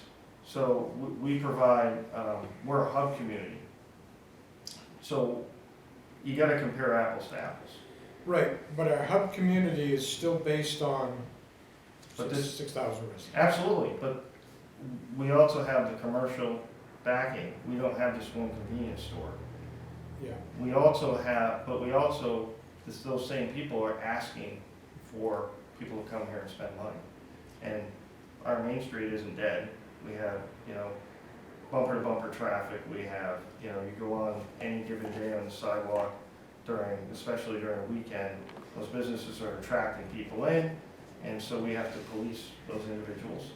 So it's not just, you're absolutely right, those 6,000 residents are having to pay for the fruits of what we as a community wanted to happen in the town of Littleton.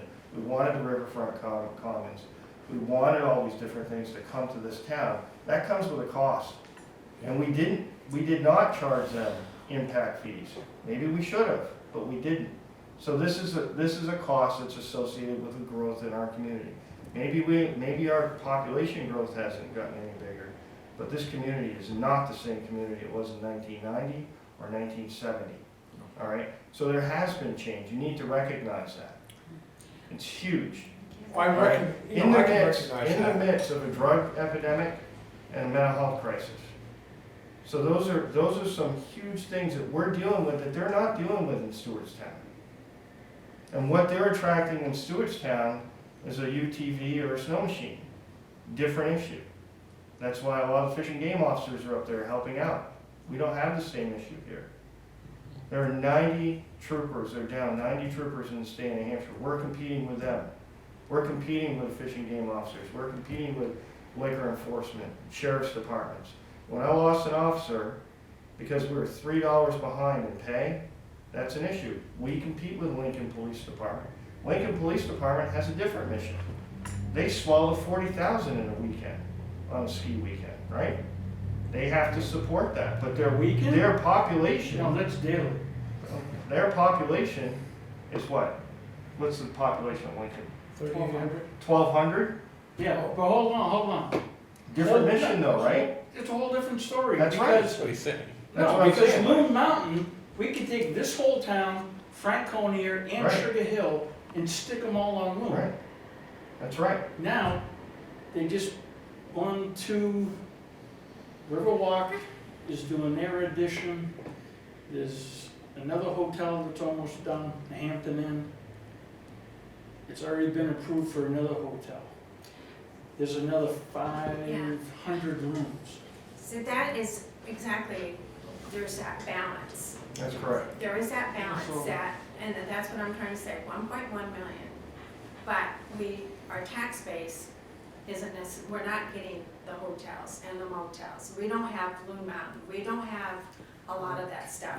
And that's why I asked the industrial park representatives to come, because they are such a vital part to this community. And they have really kept it going in many ways, not only employment, but the tax base. But we don't have a tax base that is growing like Lincoln. But yet we're, Still it's asking them busy, to come. it's busy, Right. it's busy. But we don't have the, so we're just trying to figure out. No, where I'm it's- just simply saying, you're absolutely correct, Diane. And they have the benefit of the people that buy those condos or buy those homes in Lincoln, they don't have kids in the school district, do they? Right. They don't, second homes, right? We don't benefit from that.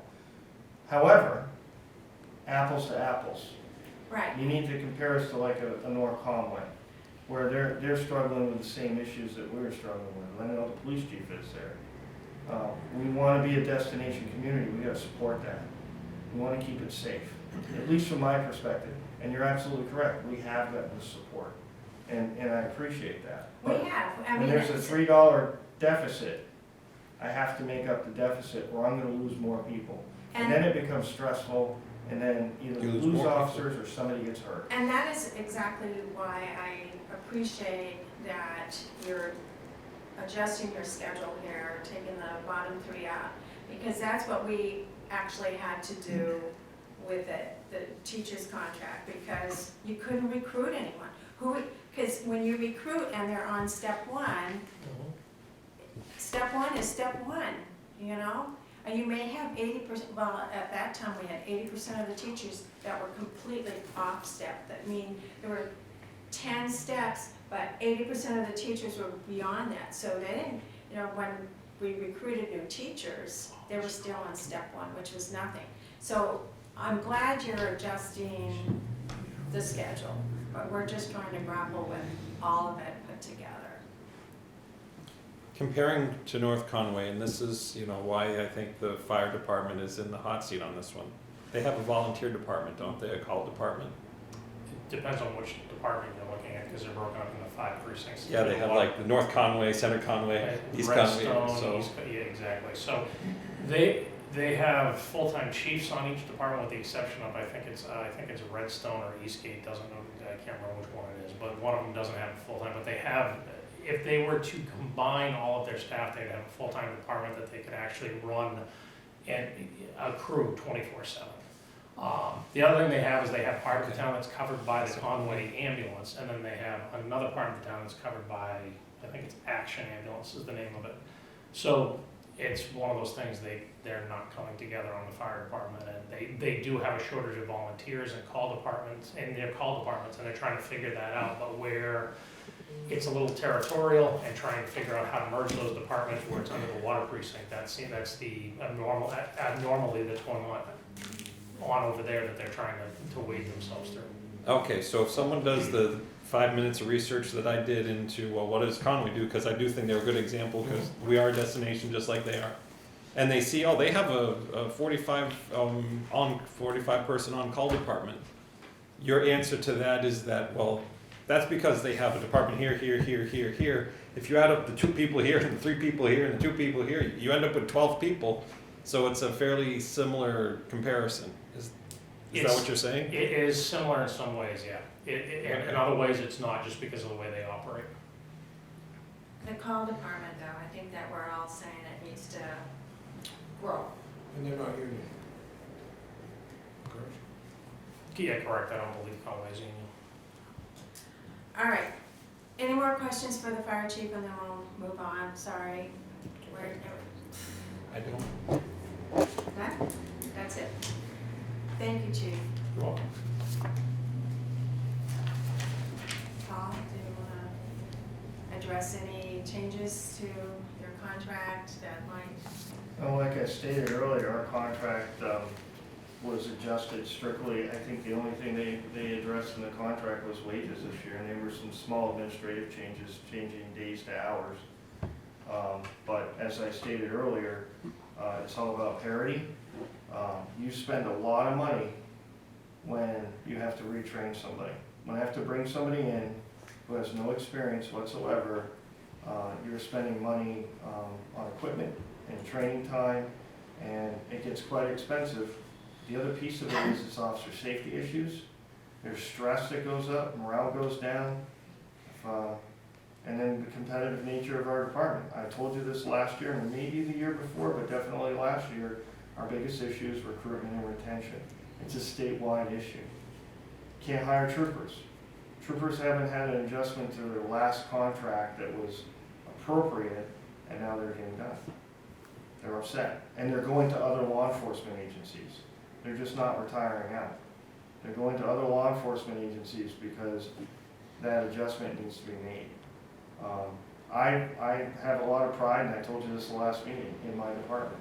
I think we have some very well-trained, very well-educated, and motivated officers, but that's not going to keep them here if we're not competitive. And I'm not just talking about Concord, I'm talking about Lisbon, Franconia, Sugar Hill, where that isn't apples to apples. That's a completely different, they take different, their call volume is not even an eighth of our call volume. So that was the focus on this contract, to get them at parity, not to make them the best paid officers, because that's never been their focus, ever. I just want to have appropriate pay so that the individuals are going to feel whole and they're going to stay here. And typically that's been the issue for most departments. So it's not only parity, but also some of your staff is funded through grants, right? Do you have one? There's one position, and it's not 100%, it's partial. It's around 60,000, then we get 5,000 for overtime. That is correct. Thanks for, I might have mentioned that last time, but thank you. Yeah. I listen. Yeah. And are any of your staff or employees, I don't know what to call them? Yeah, none of them are grant funded. Okay. And by the way, that grant might go up to around 80 or 85, I'm keeping my fingers crossed, for the same reason. Because the salaries haven't, the state hasn't shifted quick enough to match salaries. And so chiefs are saying, why are we gonna have somebody committed to this if you can't pay us back? what the appropriate pay is supposed to be. And so when the salary schedule increases, the person that is funded through the grant, he benefits from the salary schedule, but the grant pays Pays it back. back. Not 100% though. But this is the best, looking forward, the best ongoing grant program you've ever had, I think you said, as far as being able to anticipate its existence into the future, Paul? I don't think it's ever gonna go away. Things would have to happen pretty drastically in the state of New Hampshire for this one. This is a state grant. I think, you know, like Tom Alt always said, you know, what are you gonna do about sustainability after the grant's over with, you know? And sometimes they'll shift them down, they'll start out at 75% and they go to 50, and you have to fill in the difference over 4 years. This one's pretty consistent. Right, because this is the one that you said you thought was gonna maybe not be 100%, but it was gonna re-up every year. It should be, from what I've heard from the task force commander, it should be increasing. I can't promise you that, so don't, but that's what It they're looks good so focusing. far, Yeah. Okay, and you're still down one vacancy? I am, but we had a very good prospective person walk in on Friday, so fingers crossed. Fingers crossed.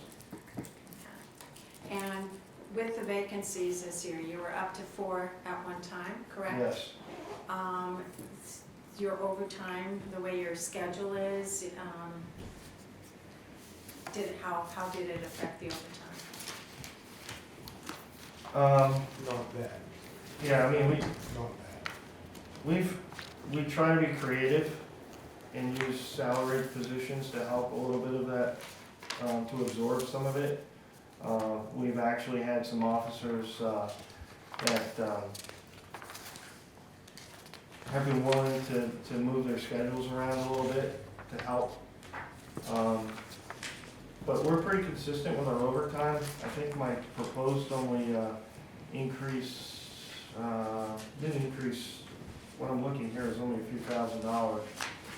But that might be a little bit more once we make another quick adjustment. But traditionally, I think our overtime numbers have been pretty consistent, around 45,000. 46,804. 46, This is thank you. here, and you have But, 16.35% left for the 2 months. 1,000, 1,200 a week, something like that, it's been consistent.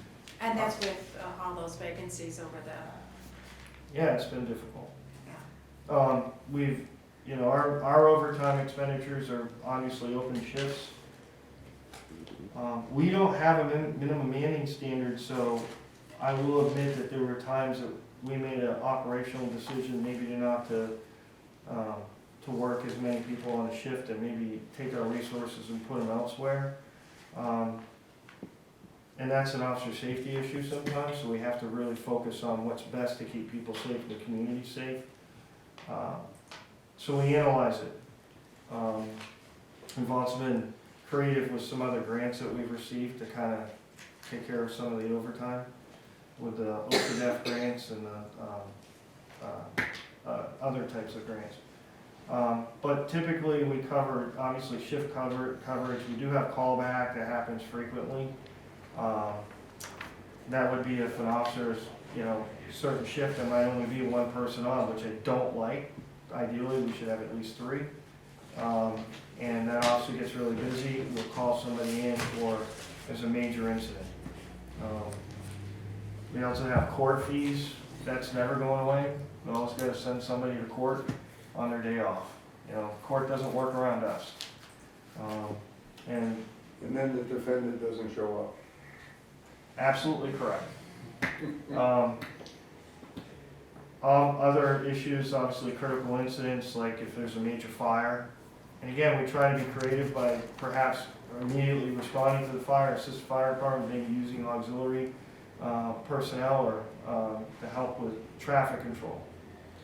Obviously, there's training costs, and weapons training costs are probably our highest, which I would never reduce. Our training costs and our weapons training costs, we're creative with those, but I think we provide really good training to our officers, and again, that's about liability and risk reduction. Certainly, we don't want to increase that risk. And then just other research training, things like that we do. What is the schedule for police officer? How many hours? They work 4 10.5-hour shifts if they're a patrol officer. The detectives work 5 8.5-hour shifts, and we have the ability to move them around. I also have my deputy chief who's salaried, and so he kind of floats around sometimes and covers if he can, but he has operational administrative duties just like I do. But the deputy chief has always been extremely helpful in trying to help out. Any questions? The only thing worse than training someone and having them leave is not training someone and having them stay. Well, yeah, you're absolutely correct. Well, the 42 hours, is that straight time to 42 or is it? Straight That's straight. And is that where it maxes out for the police? It's 42 hours, straight time, What do you mean by max? before you go to time and a half, They go to time and a half after 10.5 on a daily basis? on a daily basis. Okay. Yep. But if they work 4 10.5-hour days, They're done. that would Yep. be 42 hours straight, right? But if they work a fifth day, or if they work any longer days, time and a half. Overtime's inevitable. We gotta cover vacations, we gotta cover training. God forbid we have an injury, but between vacation, training, court, overtime is just inevitable. You have to do that. I mean, I just can't. I mean, if we had 6 people per shift, but we don't. Right, right. And you said you don't have a minimum, but there is officer safety and community safety, because I think Chief McQuillan has said with the EMTs, you have to have 2 certified in order to drive the ambulance, Yeah, right? or transport. So you always have to have them anyways, Yep. so. But yours is more aligning with the safety and, We align our schedule and what we consider internal minimums, and I don't want to get into who No, I works don't. when for officer safety and community safety reasons, but the command staff makes the decision where the right amount of officers should be deployed during the week, Right. whether it's a Friday night or Sunday day shift, based on call volume usually. I'm sure Mike can attest to call volume and predicting when that call volume is going to happen, or if there's a big event, if the Highland games are coming in. You know, it might not be the exact Highland game day, but then you can anticipate a surge in people. So they're gonna ramp up their shifts.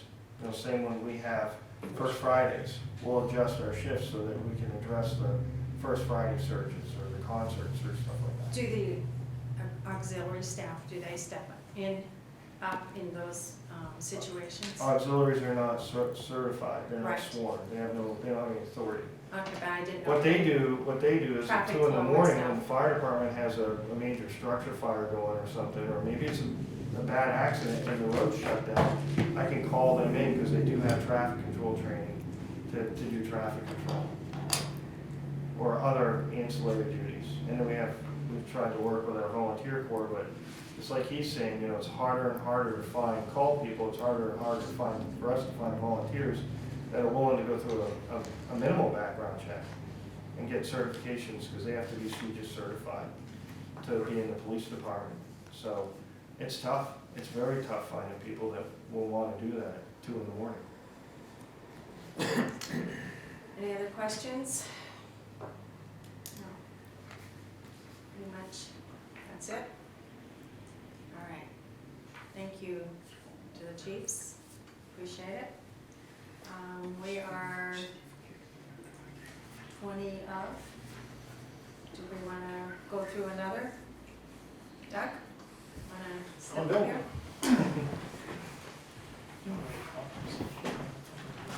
I mean, I'll start for Doug. I mean, it's the same scenario. I mean, it was some adjustment done in that year 1 involving scales in changing, in reference to some scales that were below even market conditions in terms of that. But if you look at the 3-year basis, it averages out to 5.8%. And if the last one averaged out to 4.55%, you're talking 0.53% increase a year over the last contract. So again, overall, it falls well within what is fair and reasonable and can be balanced. I mean, so, you know, the front year is higher as it is with all three of them, because that is a reflection of a portion of inflation, but not 100% of that, but also the adjustment in the scales that are out there.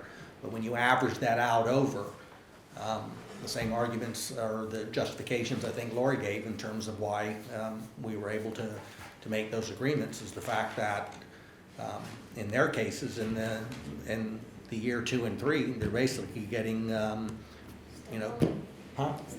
A step only, 2.5%. Well, a lot of people would like a step, and many other businesses, they would love to have a step. But can you, maybe all three of you and plus Jim, you know, the schedule has to be adjusted every once in a while, the steps. Can you remember the last time? I mean, some of you don't remember, but if some of you have some of that information, when was the last time the steps were adjusted? Our steps are adjusted pretty much per contract. They'll either adjust percentages, they'll drop So it would have been steps. 3 years ago. Yeah, it would have been 3 years ago, but consistently throughout the contract since I've been here, all the contracts. So step 1 is a little different than the previous, Absolutely. okay. Yeah. So you're adjusting your steps. That's your that's basically your starting wage. You gotta look at That's common practice. common practice. But it's common practice, but it doesn't always happen, that's Can I what I'm just saying. clarify? Your steps, the percentage between steps is 2.5. So when Right. a person goes from step 1 to 2, that doesn't change. That's the same every year. Right. The COLA will change your entire, so your step 1 rate, the next year, your step 1 rate would be higher. That's the COLA. There's 2 parts Correct. to it. And like 4 years ago, COLA was minimal, Yeah. so it was addressed differently at that contract. What I'm looking at is what when you took steps 1, 2, and 3 and made step number 4, number 1. When was the last time that was done to the different contracts? Probably never. Yeah, I don't have an answer for the fire department because I don't know Last year. how far back. No, last Yeah. year, step 1 was still, it went up because it wasn't eliminated or changed from, it basically being on the low end, that's been there since, I don't know. I mean, because that's part of recruitment right there. Mhm. That's what I'm trying to say. It's like, when was the last time those were adjusted? For us, it was last contract. Okay. Normally each year. Not normally No, around here. I'm just talking police. Yeah. Right. Last police contract? Threw out a bunch of steps? After that first year, Right. step 1 gets dropped and gets slipped over to the end. So that next year, step 2 is the new step 1. And then it just keeps going. Ideally. Ideally, that's what I'm Yeah, saying. but that's not- yeah. I don't Does think it that always happened. happen? I No, don't that's think not- they did that's that not- last time. no, And that's no, what put them no. behind. No, But that's so what- I'm just that's what saying we that focus on. Yeah. one of the focus, I think, what I'm gathering is you're trying to adjust that so we're more competitive in our recruitment. Correct? Right. Yeah. So 1, 2, and 3 got eliminated from the Right. fire department this year, and 3 more steps got put on the top. Right, But nobody was in the pay scale 1 through 3. right. That's why. Yeah, but I mean, at least you adjusted that, so we're not battling the same battle next contract, negotiated contract, so that's good. Okay, Doug, you're on, so sorry. Ours is pretty straightforward as well. You know, of course, we don't have mandatory shifts, so our overtime has been a pretty consistent. Our overtime is driven by the weather, for the most part. So that's really not a factor for our determinant. So our increases are strictly wages, you know, for the three years. And they're all on 40-hour work weeks and overtime after 40. All the stipends and other aspects of the contract are staying the same. No cost increase for they didn't get stipends for callback overtime or things of that nature, but all those items are staying the same. We did offer a stipend for sewer. One thing that wasn't clear in the highway contract was that some of their duties of town sewer system, they do, and that's become an informal thing, and we needed to formalize that as part of this contract. So we established a sewer stipend for the guys that go through the appropriate training to get properly certified for our sewer system. Again, that's a safety issue. They've been doing it informally without proper training. And that's a one-time stipend, It's a wage stipend. a wage stipend, okay. Yep. And there'll be 3 positions that would have that wage stipend available to them. So that is a new aspect, but it was something that was necessary to address. That thing that, the sewer issue that wasn't clearly defined in prior contracts and had been kind of kicked down the road and not addressed. So I decided to tackle that this year with this contract and get that addressed. So that is a small cost item to have that stipend for 3 positions. But other than that, it's pretty straightforward for the highway transfer station. I believe we have 13 full-time positions between the 2 units. And do you have any vacancies? We have 1 vacancy right now and some decent applicants so our retention, I guess, has probably been a little bit better.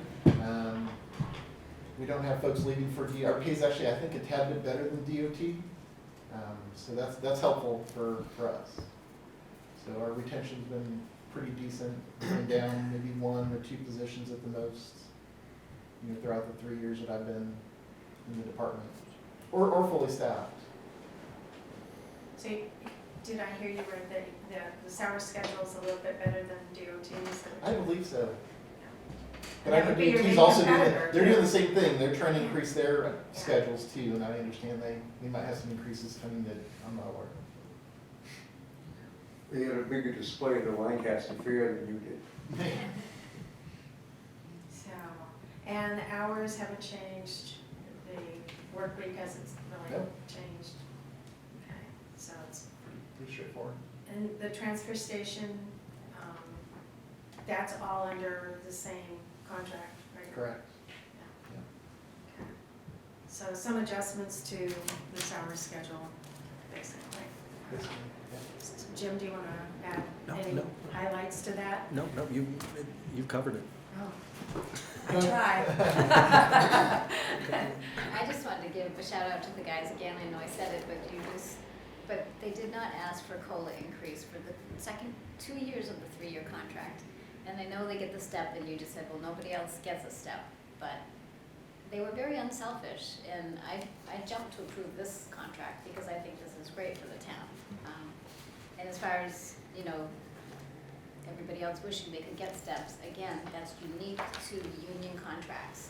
So if you end up with unions, that's what you're gonna get. You're gonna get a step every year of a 2.5% around Yeah, that. It comes with the union contracts. I think what we're trying to say is that we hope that the union employees are appreciative of at least getting a step. So a lot of people, we've heard, maybe not the group that's sitting at the table right now, but that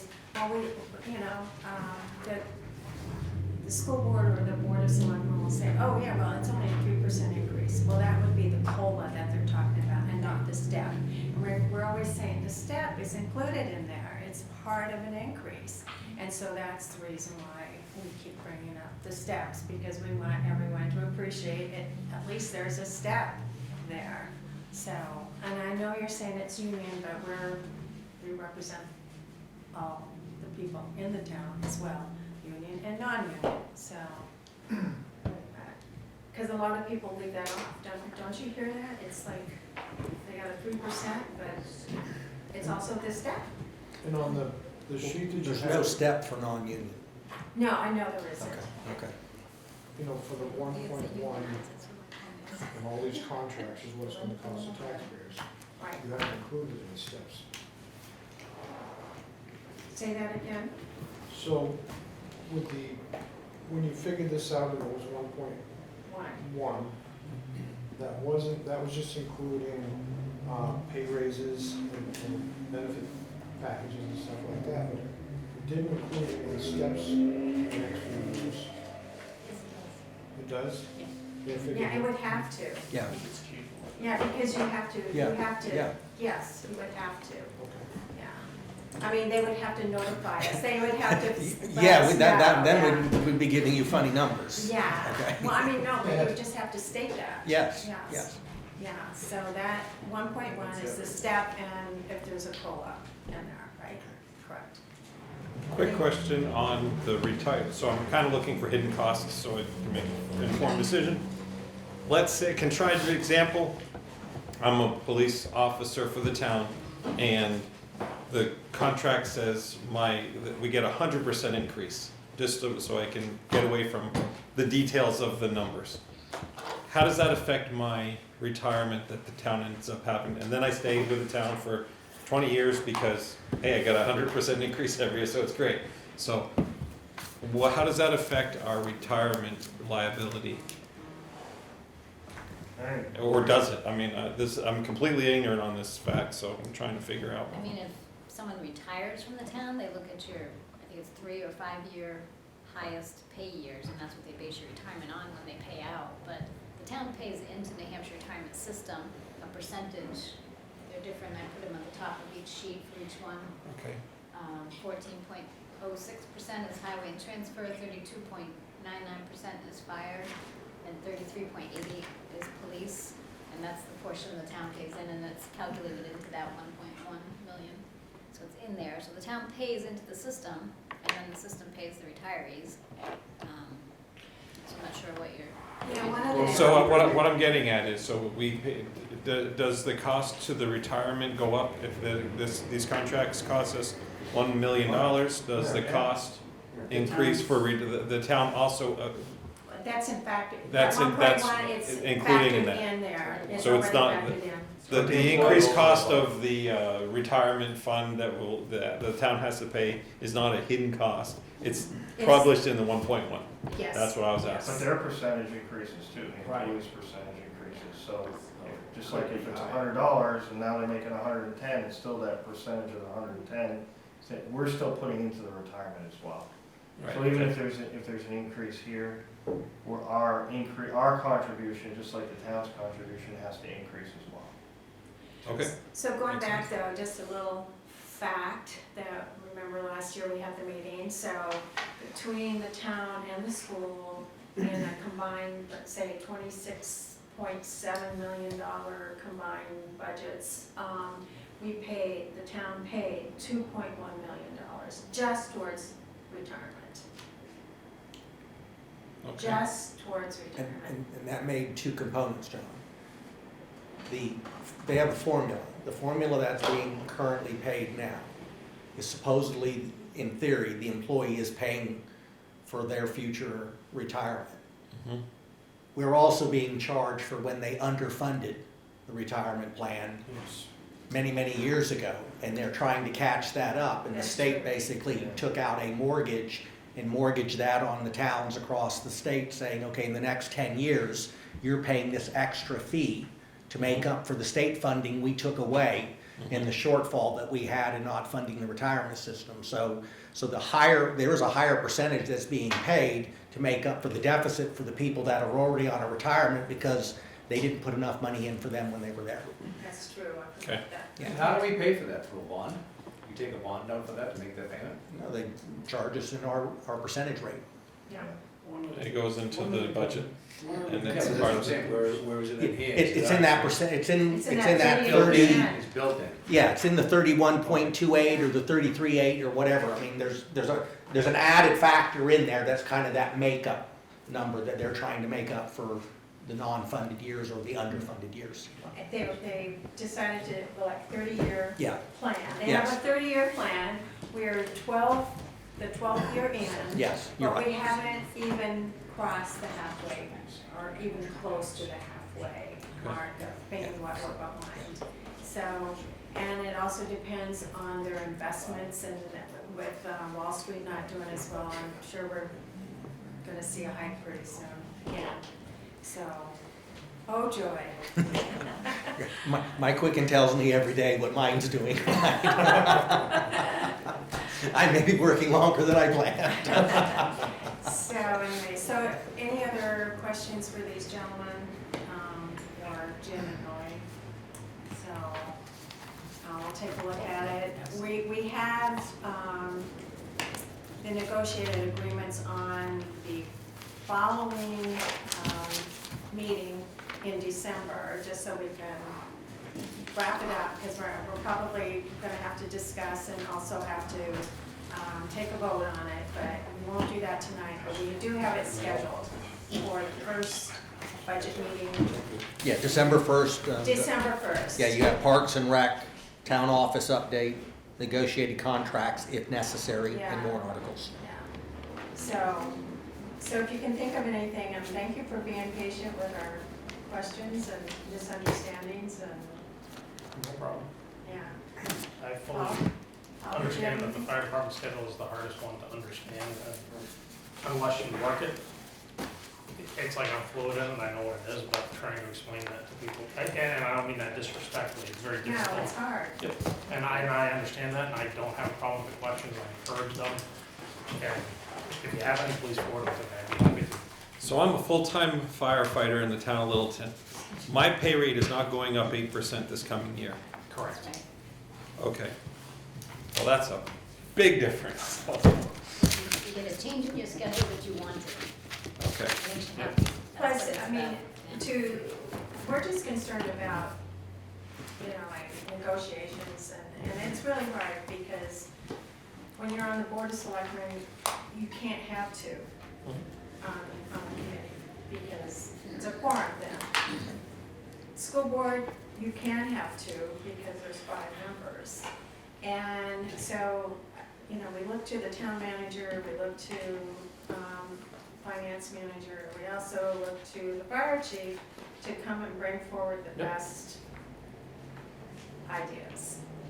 And so one of the ideas that you brought forward is to schedule, to change it, so for retention, Yep. for A little bit of a improvement. lot of different Yep. reasons. Okay. So, any other comments? All right, gentlemen, thank you. Good. A motion to adjourn? So moved. Unless you- Second. Second, okay. Is that a second? All in favor? Aye. Everyone have a safe and happy.